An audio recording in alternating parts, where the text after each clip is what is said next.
தமிழகமெங்கும் கிளைகள் கொண்ட Annamal institute of hotel management and hospital management படிப்பில் சேர்வதற்கான அட்மிஷன் நடைபெறுகிறது. சென்னை கோயம்பேட்டில் தேமுதிக பொதுச் செயலாளர் பிரேமலதா செய்தியாளர்களை சந்தித்தார். அந்த காட்சிகளை பார்க்கலாம். நான் சொல்லியிருக்கேனே ஆல்ரெடி, இந்த 5 வருஷத்துல ஃபர்ஸ்ட் டைம் போயிருக்காரு. அதனால் தமிழ்நாட்டுக்கும் தமிழக மக்களுக்கும் நல்லது நடந்தா அதை வரவேற்கிறோம். எதற்காக போனார்ன்றது அவர் தான் விளக்கம் சொல்லணும். அமலாக்கத்துறையோட சோதனை எப்படி பாருங்க? அமலாக்கத்துறை சோதனை தொடர்ந்து நடந்துட்டு தான் இருக்கு. எல்லா கட்சி மேலையும் எல்லா இடத்துலயும் நடந்துட்டு இருக்கு. ஆனா சோதனைக்கு பிறகு என்ன அப்படின்றது மக்களுக்கு தெளிவுபடுத்துறது இல்ல. அதனால சோதனைக்கு பிறகு என்ன கண்டுபிடிச்சாங்கன்றதையும் மக்களுக்கு தெளிவுபடுத்தணும்னு நான் கேட்டுக்கிறேங்க. ஆனா நான் எப்பவும் கேப்டன் சொல்றதாங்க நான் சொல்வேன்.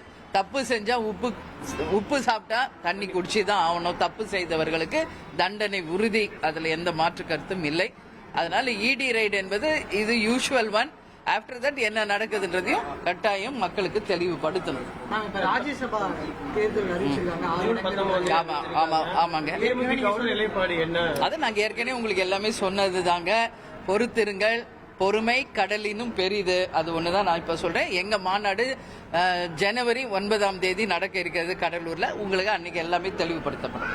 இல்ல, இப்ப அதிமுக சொல்றது உண்மைதான், தேமுதிகவுக்கு வந்து ஒரு சீட்டு உண்மைதான் அப்படின்னு நேரம் வரும்போது நான் சொல்லுவேன்னு சொன்னாங்க. இப்ப நேரம் அதுக்கான நேரம் வந்திருக்குது. ஜனவரி 19 தேர்தல் அறிவிச்சிருக்காங்க. ஆமாங்க.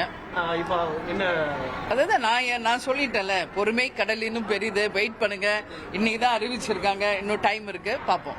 நன்றி. தமிழகமெங்கும் கிளைகள் கொண்ட Annamal institute of hotel management and hospital management படிப்பில் சேர்வதற்கான அட்மிஷன் நடைபெறுகிறது.